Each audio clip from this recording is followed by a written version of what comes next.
അവിടെയാണ് സിസ്റ്റർ ടെസ്സി നമ്മളിപ്പോൾ ഇത് സംസാരിച്ചുകൊണ്ടിരിക്കുമ്പോൾ വരുന്ന ഒരു വാർത്ത അവരുടെ രണ്ടുപേരുടെയും ജാമ്യാപേക്ഷ തള്ളിയിരിക്കുന്നു, ജയിലിൽ തുടരേണ്ടി വരും എന്നുള്ള ആ വാർത്തയാണ് നമ്മൾ കേൾക്കുന്നത്. അതുകൂടി ഞാൻ താങ്കളെ അറിയിക്കുകയാണ്. അപ്പോൾ താങ്കൾ പറഞ്ഞ ഈ ഭരണഘടനയിൽ വിശ്വസിച്ചിരുന്ന, മതേതരത്വത്തിൽ വിശ്വസിച്ചിരുന്ന, മനസ്സിന്റെ കനിവ് കൊണ്ട് ഇറങ്ങിത്തിരിച്ച സിസ്റ്റർമാർ രണ്ടുപേരും ജയിലിൽ തന്നെ തുടരണമെന്നുള്ള വാർത്ത കൂടി വരും. അതെ, അതാണ് ഉറപ്പായിട്ടും. അവിടെയാണ് നമ്മൾ ഫെയിൽ ആകുന്നത്. അവിടെയാണ് ഞങ്ങൾ ഓർക്കുന്നത് എന്താണ് എവിടെയാണ് നമ്മുടെ secularism of India goes into. എവിടെ പോയി അതൊക്കെ? എവിടുന്നാണ് ഇപ്പൊ ഈ മതപരിവർത്തനത്തെ കുറിച്ച് പെട്ടെന്ന് വന്നത്? ഈ ഒരു കഴിഞ്ഞ 10-15 വർഷം കൊണ്ടാണല്ലോ മിഷണറീസിനെ ഒരു കണ്ണിക്കൂടാത്ത ആൾക്കാരായി മാറിയതും അവർ ചെയ്യുന്നതെല്ലാം തെറ്റായി മാറിയതും. അതുവരെ നമ്മൾ എവിടെയായിരുന്നു? എത്രയോ ഇത് ലെപ്രസി പേഷ്യൻസിനെ ഇന്ന് ലെപ്രസി ഇറാഡിക്കേഷന്റെ കാര്യത്തിന് വേണ്ടി എന്തുമാത്രം മിഷണറീസ് ചെയ്തിട്ടുണ്ട്. മലേറിയ ഇറാഡിക്കേഷൻ ഞങ്ങളുടെ ഈ ഒറീസയിലൊക്കെ എന്തുമാത്രം മലേറിയ. സിസ്റ്റേഴ്സിനൊക്കെ ഒരു കാലത്ത് എല്ലാ മാസവും മലേറിയ പിടിക്കുമായിരുന്നു. ബ്രെയിൻ മലേറിയ വരെ പിടിച്ചിട്ടുണ്ട്. പിന്നീടുള്ളതാണ് ഈ ചൂട്. ഈ വെയിലത്ത് ഈ ചൂടത്ത് ഇതിലെ കൂടെയൊക്കെ നടക്കുക, ഈ ഡൊമസ്റ്റിക് വർക്കേഴ്സിന് വേണ്ടിയിട്ടും ഇങ്ങനെ ട്രാഫിക് ചെയ്യപ്പെടുന്ന പെൺകുട്ടികൾക്ക് വേണ്ടി അവരെ രക്ഷിക്കാൻ വേണ്ടി പാതിരാത്രിക്കൊക്കെ സിസ്റ്റേഴ്സ് റെയിൽവേ സ്റ്റേഷനിലേക്ക് ഓടിയിട്ടുണ്ട്.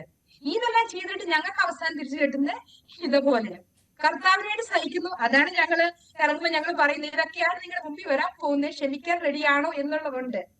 പക്ഷേ നമ്മളൊരു രാജ്യം, ഈ രാജ്യം എന്തുകൊണ്ട് ഞങ്ങളുടെ നന്മയെ കാണുന്നില്ല? അതാണ് ഒരു വലിയ ക്വസ്റ്റ്യൻ ആയി മാറിയേക്കുന്നേ. ഒന്നും വേണ്ട, സപ്പോർട്ട് ചെയ്യണ്ട, ഞങ്ങളെന്ത് വെറുതെ വിടാവോ? ഞങ്ങൾ നന്മ ചെയ്യുന്നുണ്ടെങ്കിൽ ഞങ്ങളെ ഒന്ന് സപ്പോർട്ട് ചെയ്യൂ. എന്തിനാണ് അനാവശ്യമായിട്ട് ഞങ്ങളുടെ കാര്യങ്ങൾ ഇന്റർഫിയർ ചെയ്യുന്നേ? എന്തെങ്കിലും ആവശ്യമുണ്ടെങ്കിൽ ഇന്റർഫിയർ ചെയ്യണം.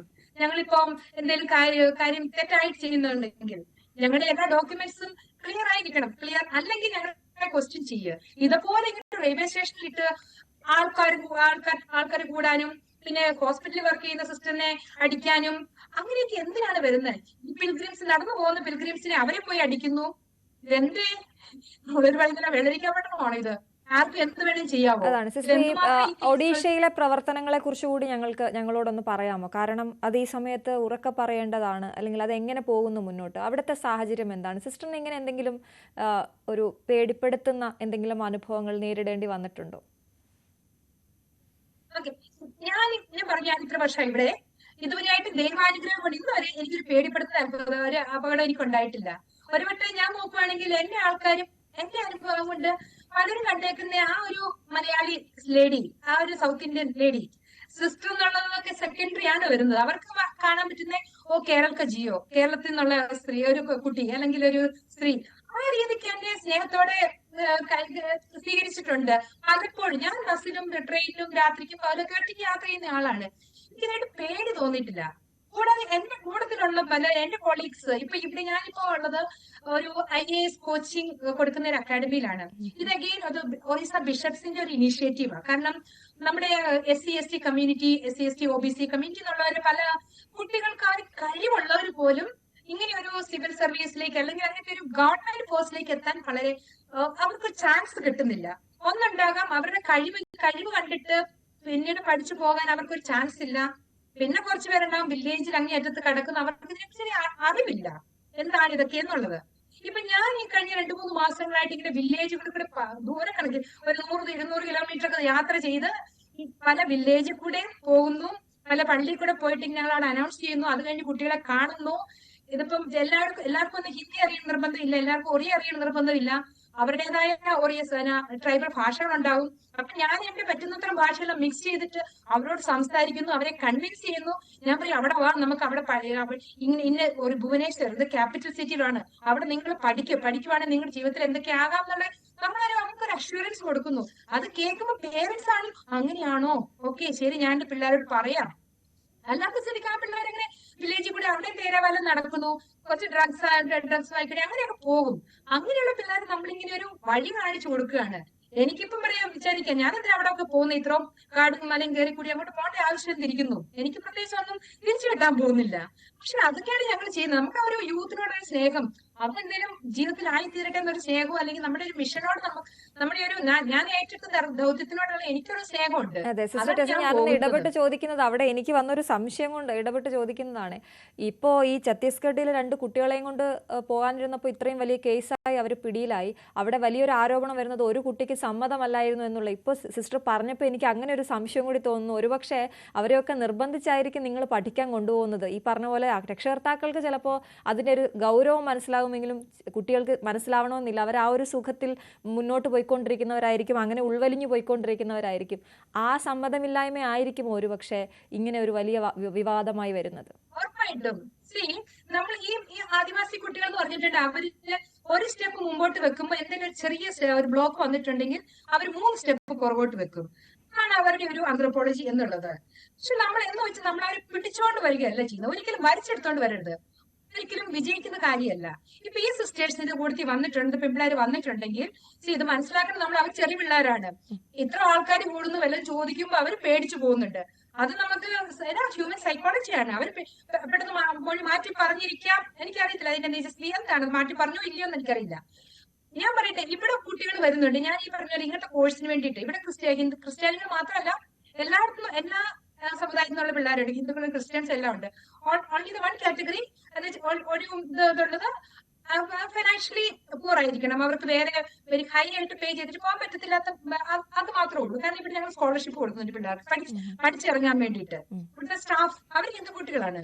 അതുകൊണ്ട് ഇവിടെ വരാൻ ഇഷ്ടമുള്ളവർ വന്നു, ഇല്ലാത്തവര് വരണ്ട, പൊക്കോ.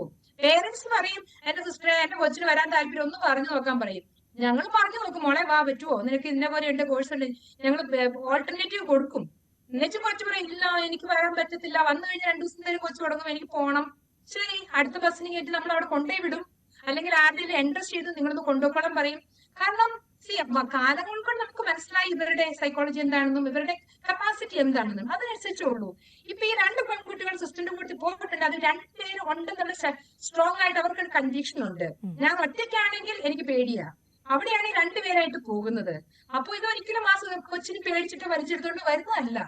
അത് ഇപ്പം അവർ പേരൻസ് വിട്ടിട്ടുണ്ടെങ്കിൽ അവർക്കൊരു ആഗ്രഹമുണ്ട്, എന്റെ കൊച്ചു പുറത്തു പോയിട്ട് പഠിക്കട്ടെ എന്ന്. മക്കൾക്കും ഉണ്ട്, ആഗ്രഹമുണ്ട്. ചില എല്ലാത്തിനും ഒന്നും വിട്ടുകൊടുക്കത്തില്ല പേരൻസ്. പേരൻസ് പറയല്ലേ നിങ്ങൾ പോയി പഠിക്കുക, വീട്ടിലൊന്നും ഇല്ല മോളെ പോകുന്നതല്ലാതെ പറയുള്ളൂ. അതുകൊണ്ട് ഇവിടെ സിസ്റ്റേഴ്സ് ഒരിക്കലും വലിച്ചുകൊണ്ട് വന്നവരല്ല, അവരുടെ കൂടത്തിൽ പോരാൻ ആഗ്രഹമുണ്ട്. അപ്പൊ അതുകൊണ്ടാണ് ഡോക്യുമെന്റ്സ് എല്ലാം റെഡിയായി പോരാൻ കൂട്ടിക്കൊണ്ട് വരുന്നത്. തീർച്ചയായിട്ടും.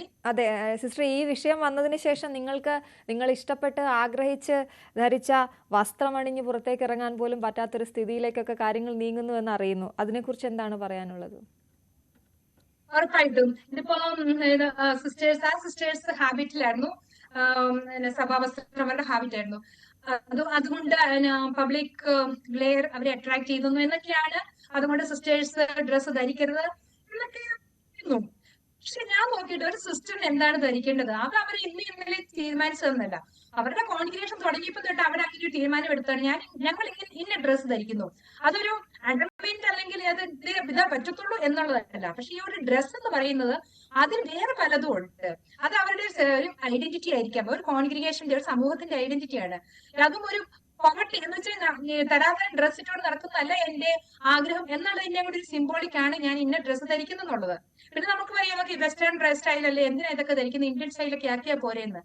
ഓക്കെ ആയിരിക്കും, അവരുടെ ഒരു അതിന്റെ അകത്ത് ആനന്ദം കണ്ടെത്തുന്ന സിസ്റ്റേഴ്സ് ഉണ്ടാകും, അവർക്ക് അതിന് വിട്ടുകൊടുക്കുക. ഇപ്പൊ ഞങ്ങളുടെ സമൂഹത്തിൽ ഞങ്ങളുടെ സാരിയാണ് ധരിക്കുന്നത്, അത് ഞങ്ങളുടെ ഐഡന്റിറ്റിയാണ്. അതിന് ധരിക്കുമ്പോ സിസ്റ്റർ ഒരു കാര്യം കൂടി അവസാനിപ്പിക്കുന്നതിന് മുമ്പ്, സിസ്റ്റർ വന്ദന ഫ്രാൻസിസും സിസ്റ്റർ പ്രീതി മേരിയും അവർക്ക് പുറത്തേക്ക് എത്തണമെങ്കിൽ വലിയ സഹായം അധികാരികളുടെ ഭാഗത്തു നിന്നും ഉണ്ടാകണം. എന്താണ് പറയാനുള്ളത് അവരോട് വളരെ ചുരുക്കം വാക്കുകളിൽ? അതാണ് വളരെ ഇത് സമയമെടുക്കും, ഉറപ്പാണ്. കഴിഞ്ഞ വർഷം ഒരു സിസ്റ്റർ മേഴ്സി 3 മാസമാണ് അകത്ത് കിടന്നത്. കാരണം എന്താണ്, ഒരു കുഞ്ഞ് അവിടുത്തെ ഒരു അലിഗേഷൻ, ഫാൾസ് അലിഗേഷൻ ആണോ, അതുകൊണ്ട് സിസ്റ്റർ അവിടെ കിടന്നു. ഉറപ്പാണ് ഈ സിസ്റ്റേഴ്സും അത് തന്നെയാണ് നേരിടാൻ പോകുന്നത്.